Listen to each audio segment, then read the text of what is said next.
Before we start commenting on how this budget is, it is very important to understand the context. The current government has been in power for 6 weeks.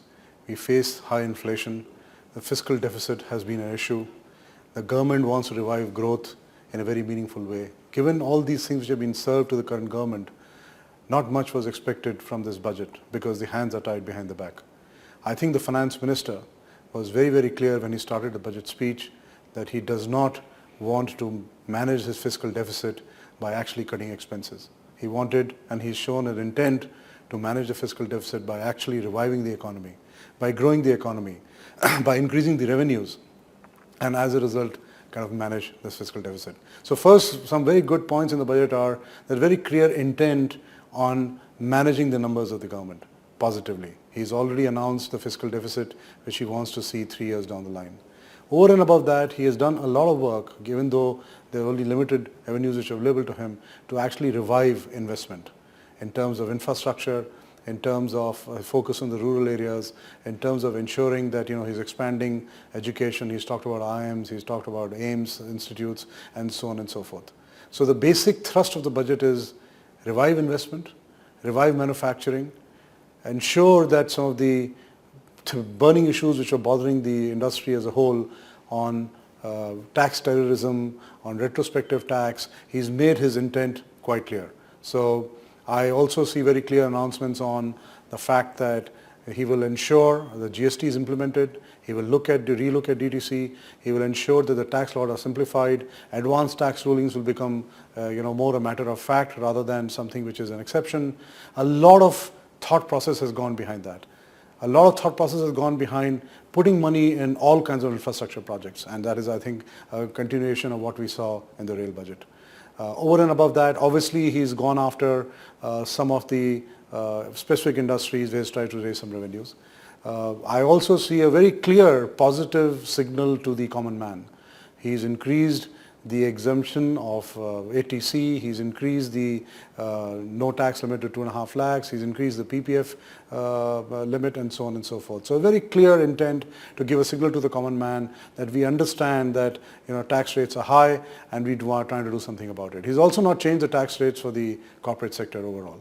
So generally, on one side, we have seen a pretty positive signal on intent and also in some form or shape reviving the infrastructure investment. As far as the insurance sector is concerned, there are a couple of announcements which are very specific to the sector. One was what was expected for the longest period of time, that he has announced that the government will finally pass an insurance bill and take the composite FDI limit from 26 to 49%. That is obviously a welcome move, something which the governments have been talking about for the last 10 years. It has not happened.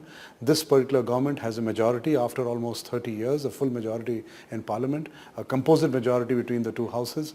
So if it wants to pass a bill of this nature, it is a positive. So I think that will allow a couple of $1 billion to come into the sector. It will hopefully that money will flow to the investment in the sector and allow the insurance companies to reach deeper and wider parts of India.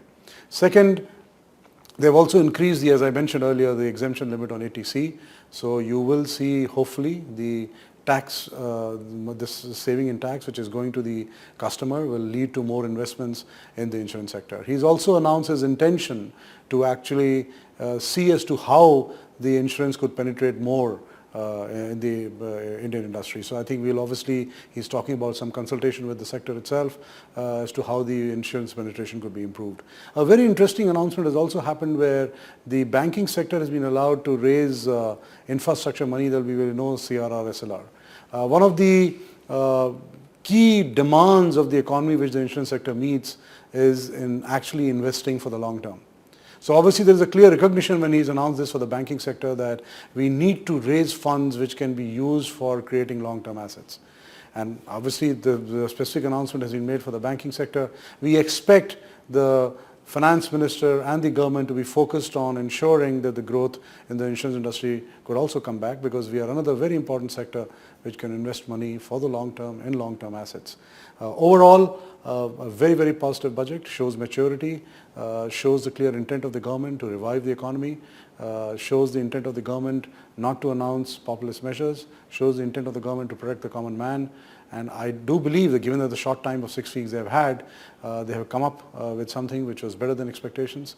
And hopefully if they can get to implementation, if they can turn this intent to real action, the Indian economy will start seeing positive days ahead, and that will ultimately reflect from a investor perspective and equity markets also rising as we move forward.